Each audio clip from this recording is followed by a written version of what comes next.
Venía pensando, creo que nunca he hablado con un político profesional, la primera vez. ¿Cómo suena eso, Político profesional. Político profesional. Tú hablas con gente más distinta. Yo estoy en mi burbuja universitaria y hablo con gente distinta, pero políticos así que se dediquen no, nunca, ¿no?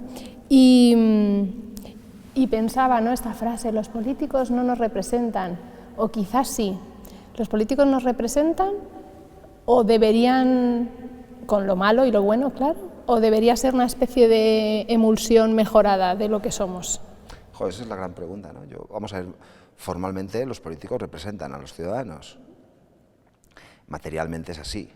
La duda que yo tengo también, y la comparto contigo casi en voz alta, es si quienes nos representan, los políticos, yo no estoy en el ámbito institucional todavía, he estado en el pasado, no tengo responsabilidad institucional. La pregunta es si quienes están en las instituciones, como arquetipo el Congreso de los Diputados, reflejan a la sociedad española, ¿no?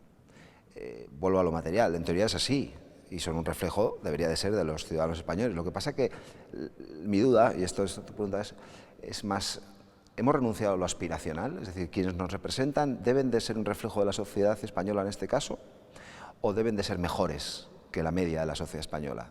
No como algo elitista, sino que se supone que quienes tienen que tomar decisiones sobre el futuro del país, sobre nuestras vidas, por lo tanto, deberían de tener una posición más elevada, quizás, ¿no? O por lo menos, no sé. Suena elitista, pero... Bueno, es que igual lo es, ¿no? Y igual tampoco pasaría nada. No, lo que pasa aunque es que no gane votos y tal, ¿no? Pero digo, igual... Sí. No sé. Claro, lo que pasa es que hoy todo suena como... Hay que decirlo bajito. Sí, hay que decirlo bajito. Bueno, yo creo que podemos aspirar a que los mejores nos representen, sinceramente, o deberíamos de aspirar. Luego es verdad que un sistema como el nuestro de representación, en el que no hay filtros para ser político, pues cualquiera puede serlo, y esto es algo positivo, ¿no? Pero deberíamos de ser exigentes en el ejercicio de la política, ¿no? Mira, relacionado con esto, tú y yo trabajamos en ámbitos un poco como peculiares, ¿no? La política, la academia son espacios de trabajo como con sus propias normas, son un poquito cerrados al mundo exterior.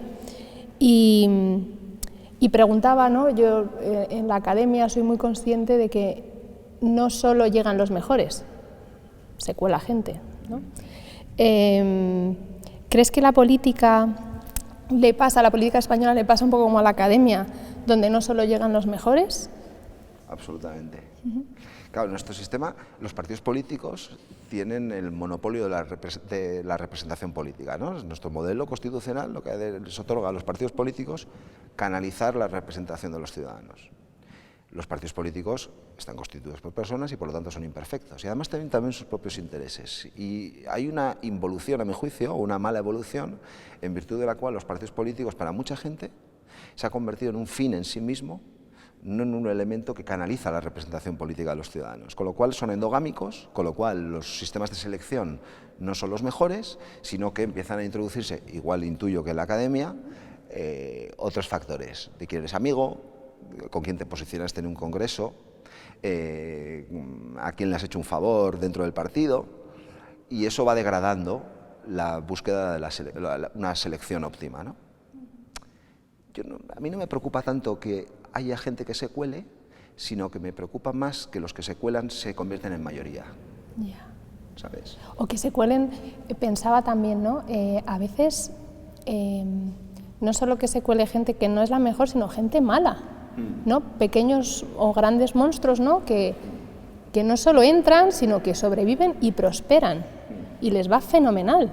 Sí. Incluso gente de la organización sabe, pero están ahí, y ahí están, ¿no? Y todos sabemos que ahí pasa algo, pero le dejamos funcionar. Sí, porque luego tampoco hay elementos correctores o pequeños fouchés, ¿no? Gente que juega a utilizar la política para otros intereses, que no operan en política o no están en política con la aspiración de transformar la realidad, con la aspiración de cambiar las cosas a mejor, sino que en algún momento de ese recorrido vital o ya de partida entraron en política con otros intereses, beneficiarse a sí mismo, a su propia parroquia, a un sector determinado, ¿no? Eso es inevitable en un sistema como el nuestro, claro. A mí me hace mucha gracia cuando hay gente que dice, no, tienen que entrar en política los que hayan tenido una experiencia profesional previa en el mundo privado. Y nadie habla, por ejemplo, de hacer un examen psicotécnico a quienes entran en política. Que igual sería más igual habría que empezar por ahí. Porque además, claro, sería eterno el debate, porque entonces podríamos empezar a introducir otra serie de elementos. Por ejemplo, ¿convendría que todos nuestros representantes políticos fueran titulados superiores? No lo sé. Yo conozco muchos titulares superiores que no les dejaría al cuidado de nada. Y gente que no tiene formación académica y que por su sentido común, por su manera de interpretar la realidad, me da igual, por sus capacidades innatas, dices, oye, esta persona no me importaría nada que tomara decisiones sobre el futuro del país, ¿no? Yo lo que creo es que convendría que fuéramos más exigentes en los partidos políticos a la hora de hacer una selección previa. Pero, por ejemplo, vosotros cuando necesitáis a alguien, yo qué sé, ponéis un anuncio en Infojobs o cómo hacéis, o sea, cómo contratas, cómo reclutas, cómo... Digo, por la universidad pues al final se publica y bueno, pues ya está, ¿no? Está ahí o en el BOE o en el Boletín de la Comunidad de Madrid o en el Boletín de la Universidad, necesitamos un profesor de este perfil, que luego, bueno, la cocina, ¿no? Pero, o no cocina. Pero está publicada en un sitio. ¿Vosotros cómo hacéis? Bueno, si los partidos políticos cumplen una función, que es canalizar la representación política, y por lo tanto también ser contenedores y creadores de posiciones ideológicas, también son formadores de políticos. Esta es una vía de acceso. Es decir, tú tienes gente que milita en un partido político, que es afiliada, y que por su vocación de servicio público dentro del partido se decide que determinadas personas pasan a formar parte de unas listas. Esta sería una vía de acceso. Otra vía de acceso es ciudadanos anónimos, ciudadanos que están fuera del perímetro de la política y de los partidos políticos. Hola, buenas, venía a puerta fría, o porque conocen a alguien, o porque tienen un interés particular, o porque han coincidido en algún evento y tal, y que llaman a la puerta y por sus capacidades, por su prestigio, por su trayectoria profesional, interesa incorporarles. Yo creo que los partidos políticos han dejado de ser contenedores creadores ideológicos, no otra cosa ya, lamentablemente, y que cada vez es más difícil que haya gente de fuera de la política que llame a la puerta de un partido político o, en general, de la puerta de la política para participar en política, ¿no? Estamos expulsando o estamos haciendo poco atractivo el ejercicio de la política para que alguien que viene de otras realidades, incluso teniendo vocación de servicio público, se asoma a la realidad, se asoma a la actualidad y dice, yo ahí no entro. Y no por aspectos materiales, que esto es de lo que se habla muchas veces, sino porque supone un lastre personal. ¿Dónde está instalada hoy el ejercicio de la política? Y no hablo solo de España.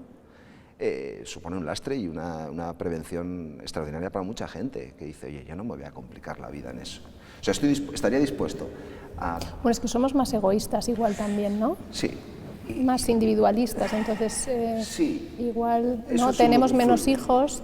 Y también nos involucramos menos en lo común, ¿no? En darte a los demás, que al final es lo que hacéis, ¿no? Claro, pero estoy de acuerdo contigo, eso es un factor que influye seguro, pero luego tampoco puedes pedir a la gente un sacrificio vital de semejante envergadura.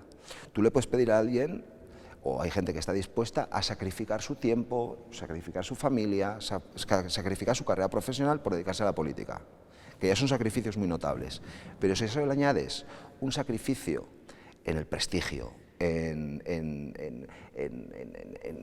privarle de la posibilidad de debatir sobre cosas profundas, porque la política es epidérmica, o convertirle en objeto de pim pam pum, porque hemos polarizado de tal manera el ejercicio de la política, que si eres del PP o eres del PSOE, o militas en el PSOE o militas en el PP, ya automáticamente estás sancionado por una parte notable de la sociedad, y van a buscarte las vueltas. Es decir, usted hace 15 años, ¿qué hizo? ¿No? Te van a medir hasta dónde estudian tus hijos, cuál es tu ocio, a qué se dedica tu pareja. Todo eso ahora se ha convertido también en objeto de debate político. Entonces es un sacrificio añadido que impide que mucha gente con vocación de servicio público se interese por la política. Esto no creo que pase en la academia, no a ese nivel.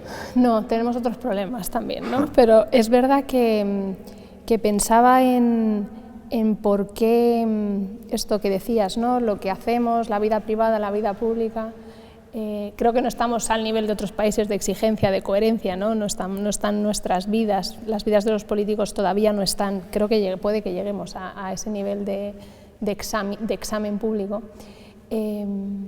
Pero sí que una cosa que venía también pensando que te quería preguntar es ¿por qué la coherencia hoy vale tan poco? Y no digo coherencia entre la vida pública y la privada, que me parece muy cuestionable exigirla al 100%, bueno, sería un debate muy largo. Aparte de que es muy difícil de lograr, ¿no? Pero la coherencia discursiva mínima entre lo que dije ayer y lo que digo mañana, y que no tiene ningún tipo de coste, o sea, se está haciendo porque realmente se puede hacer, se está tolerando a nivel de la propia sociedad, ¿no? Del pulso político del país, pues se nos olvida que el año pasado se dijo esto, se hizo el otro y no pasa nada. Es la muerte absoluta del principio de contradicción. Sí.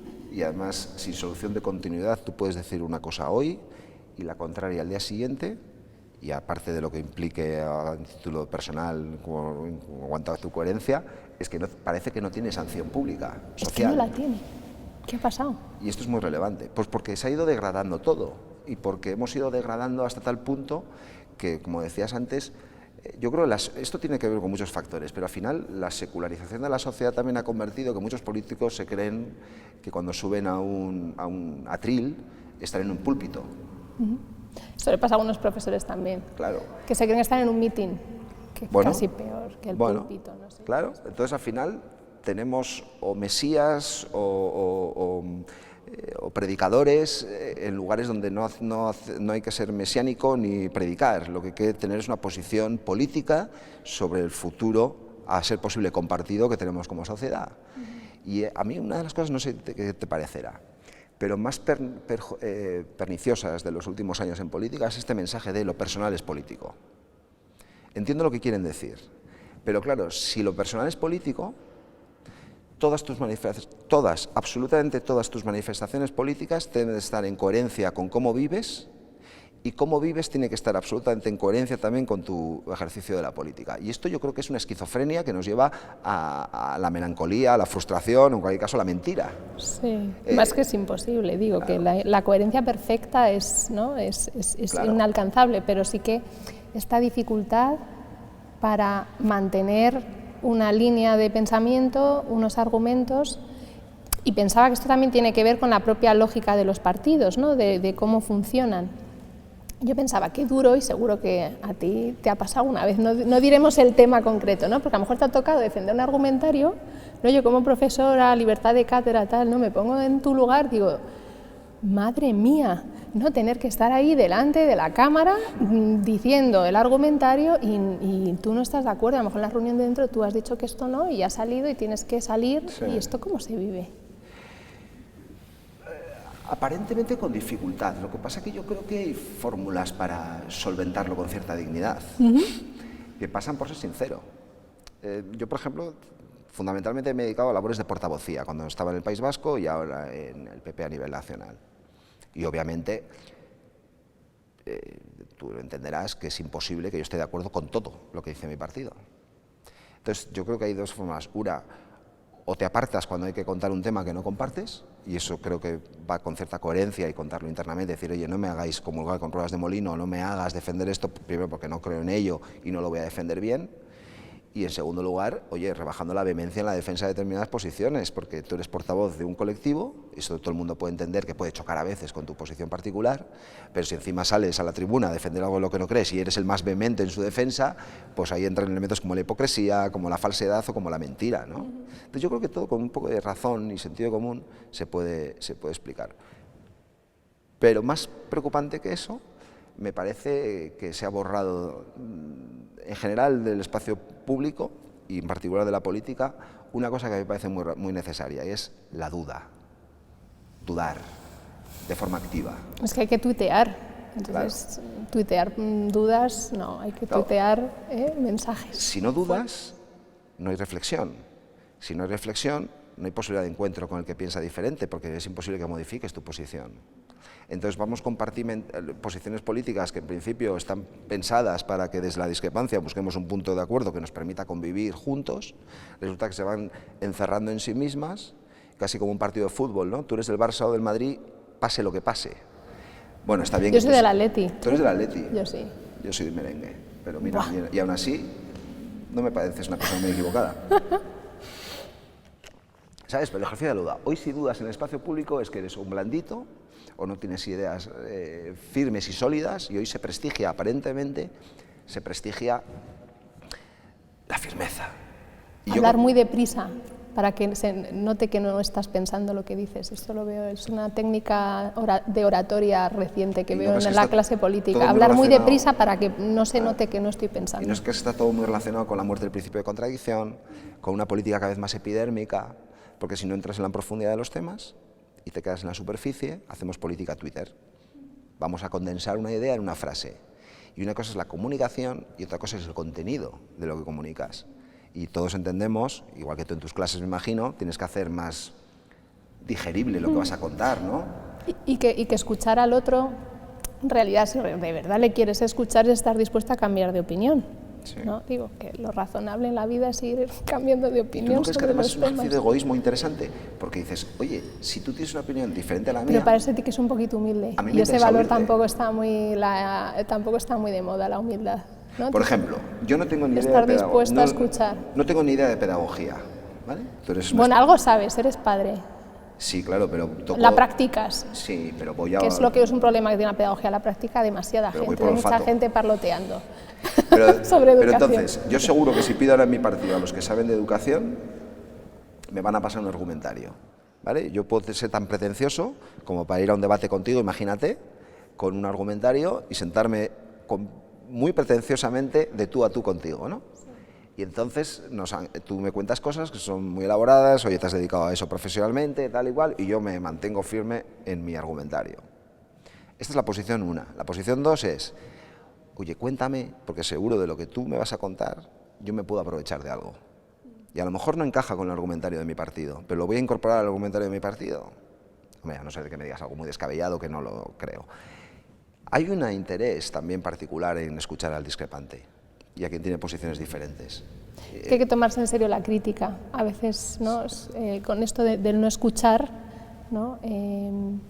Aunque sea para defender mejor tus propias ideas, son, como dices tú, por una mera posición de estrategia, la mejor manera de defender tus ideas es escuchar y tomarte muy en serio a los que la critican. Claro. ¿No? Yo no soy el mismo tipo que era hace 15 años.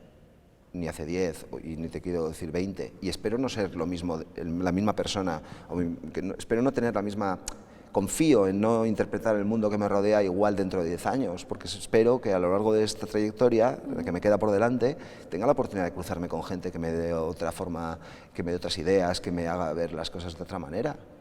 Y esa evolución, que creo que es natural y que además dice mucho del ser humano, te convierte en una persona menos ortodoxa, menos sectaria y con hambre. Y creo que desde ahí, solo desde esa posición podrás hacer bien política, desde el ejercicio de la duda. Decir esto hoy es de moñas, ¿vale? Decir esto hoy es como, este tío, no sé qué, pero yo me lo creo, ¿sabes? Sí, ya me está contando una película, ¿no? Igual estás pensando por dentro, este me está vendiendo una moto, pero es que a mí me interesa vivir así, porque creo que es la mejor manera de hacer política. Si tú te anclaras en tu interpretación de tu materia, en la que eres experta, y no quisieras escuchar gente que está reflexionando de otra manera, pues a lo mejor darías muy bien tu materia hoy, pero seguro que dentro de 10 años no serías tan útil ni para tus alumnos ni para la institución en la que estás. Sin duda. Bueno, pero resulta que en la política no. Claro, lo que pasa, por ejemplo, mi trabajo, muy modestamente, el mío y el de todos los académicos, estamos, digo muy modestamente y muy idealmente, como buscando las verdades, ¿no? Intentándolas descubrir, cada uno en lo suyo.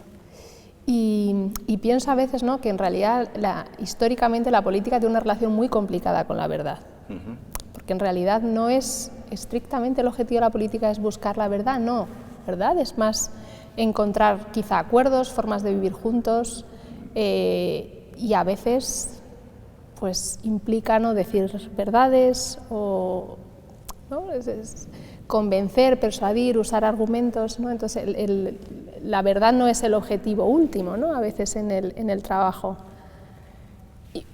Y por esto por eso es más fácil la incoherencia y es más aceptada. Sí, no pero eso tiene mucho que ver también con la política a corto, en el regate a corto, en la política Twitter, la política rápida. Pero hay otro tipo de política hoy en España que esa.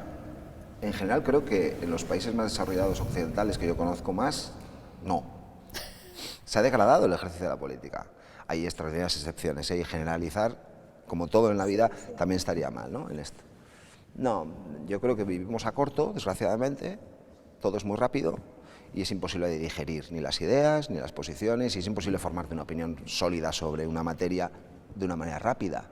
Yo al menos necesito tiempo, lo reconozco, no soy tan rápido, necesito procesar, necesito subrayar y volver a releer lo que he subrayado y tomar nota a mano, como cuando estudiaba, ¿no? Me leía el manual una vez, subrayado, luego extractaba lo que había subrayado y estudiaba sobre el subrayado, profundizaba, necesitaba mi tiempo para digerir las ideas. No soy tan rápido, no soy tan brillante, ni mucho menos. Bueno, pues en política pasa un poco igual. Pero, tú imagínate, ¿eh? Tienes un medio de comunicación que te pregunta rápidamente, ¿qué opina usted de lo que acaba de decir el gobierno? Pues no lo sé, no lo he escuchado. Y yo, ¿eh? No lo he escuchado. O lo he escuchado y no conozco el detalle. El Consejo de Ministros ha aprobado este martes esta medida. No has leído ni el decreto ley si es un decreto ley o el proyecto de ley si es que es un proyecto de ley. No lo has leído. Tienes los titulares que te llegan a través de prensa. Y ese mismo periodista te está preguntando una opinión sobre esto. Y tú tienes la obligación, aparentemente, de responder rápidamente qué es lo que opinas. Si estás en la oposición o si es de un partido contrario, por lo general, el 90% de las veces vas a decir que está fatal. Y no hay tiempo para reflexionar sobre las cosas. Hay otras que no requieren de mucha reflexión, es verdad, que son más intuitivas o que es obvio que tu posición ideológica está lejana y conviene decirlo. Pero también conviene decirlo así, con normalidad y con la prudencia necesaria. Para no meter la pata, primero, y sobre todo porque a lo mejor resulta que, oye, pues que no está tan mal. Y podría pasar que no está tan mal. También creo mucho en los liderazgos, en explicar las cosas, no tomar a los ciudadanos como menores de edad o como idiotas. Y yo creo que puedes incluso compartir y contar lo más difícil siempre y cuando lo expliques bien y tratando a la gente con respeto. Y la gente podrá no estar de acuerdo porque yo creo que una de las... Perdona, que me estoy enrollando, pero que esto me preocupa mucho. Es decir, yo creo que estamos en un estadio prepolítico en los que tenemos fundamentalmente un objetivo, que es recuperar el respeto de la gente. Y eso pasa primero por respetarnos entre quienes hacemos política y proyectar respeto a la ciudadanía. Y que no es tan importante hoy estar de acuerdo o no en una materia, siendo muy relevante, sino como que quien te escucha, aunque esté en contra de lo que estás diciendo o no lo comparta, se sienta respetado y te respete por lo tanto a ti también. Recuperar eso para llegar a una dialéctica razonable y lógica, que es a la que nos convoca una sociedad libre y pluralista como es esta, y una dialéctica normal en política, ¿no? Bueno, tú has vivido en carne propia ni siquiera, ¿no?, el nivel básico de respeto al otro, ¿no?, porque piensa distinto. Venía pensando y digo, no me puedo ir sin preguntarle esto. Hay un filósofo paisano tuyo, Fernando Savater, que le gusta mucho otro filósofo norteamericano, que es Henry David Thoreau. Él tiene varios libros, uno no tan famoso quizá fuera de los círculos académicos, es el de Walden. Entonces cuenta la historia de cómo él decide irse al bosque, ¿no?, a vivir, deja la ciudad en un momento, dice me voy porque quiero vivir otra vida, y también ¿no?, el libro termina con su decisión de volver, ¿no? Yo venía pensando, digo, le tengo que preguntar, ¿no?, y cómo este proceso, pues también, ¿no?, las razones por las que se va, las razones por las que decide volver, ¿no? Y yo pensaba de camino aquí, digo, jolín, Borja Semper, ¿no?, seguramente fueron decisiones, motivos distintos, ¿no? ¿Por qué decide entrar? Y qué interesante, ¿no? ¿Por qué decide entrar? Y en el momento en el que él decide entrar y en el sitio en el que decide entrar, ¿por qué decide irse? ¿Y por qué decide volver? ¿No? Y digo, ¿qué fue más difícil? ¿No? ¿Qué fue más valiente? Pues digo, igual volver, ¿no? Que igual está la visión, ¿no?, pues evidentemente todo la triste situación, ¿no?, terrorífica en el País Vasco, del terrorismo de ETA, ¿no? Y entonces igual desde fuera es fácil decir, ahí fue cuando fue más valiente. Y yo pensaba, digo, pues no, digo, la valentía como virtud pública, que igual también somos cobardes y por eso nadie se mete en política, es otra razón igual posible. Digo, igual, ¿cuál ha sido más difícil, la de marchar o la de volver? Digo, ¿cuándo ha sido más valiente, Borja? Buena pregunta, y voy a responderte así sobre la marcha. Entrar con 17 años en aquel contexto del País Vasco en Guipúzcoa no me costó nada. Fue casi una reacción natural, intuitiva, obligada ante un contexto de violencia en el que yo me sentía interpelado y no podía asistir a lo que vivía en la sociedad, y siendo tan joven, como mero espectador. Y no tuve dudas de que tenía que entrar. Irme fue una decisión muy difícil, porque había forjado prácticamente toda mi trayectoria profesional en el ejercicio de la política, además de esa manera, ¿sabes? Como épica casi, apelando a la épica política, creyendo en un ideal superior, ¿no? Que era luchar contra el totalitarismo. Y de repente, en un momento determinado, me encuentro exhausto, cansado, sin la sensación de con el convencimiento de que no era útil, por otros factores, ¿vale? Por dónde estaba la política instalada, mi propio partido, etcétera, etcétera. Y volver fue una decisión complicada porque suponía renunciar a comodidades, pero también me sentía interpelado porque me dieron la posibilidad de aquello que yo veía desde mi sofá de casa, me dijeron, vale, muy bien, estás aquí dando lecciones, o no era así, pero estás aquí opinando. Sí, resolviendo crítico, el mundo desde el sofá, que vente, eso es deporte juega. nacional, sí. Entonces dije, pues vamos a jugar. O sea que en el fondo es una cuestión de utilidad. Cuando te sientes útil y cuando dejas de sentirte útil, tener la capacidad, y creo que hasta el día de hoy lo he conseguido, para tomar decisiones en función de la utilidad que crees que puedes aportar. Si esto voy a seguir haciéndolo el día de mañana, no lo sé, pero espero que sí. Muy bien. Oye, ha sido un placer. Igualmente. Joder, pues repitamos sin cámaras la próxima vez. Claro que sí. Gracias. Gracias.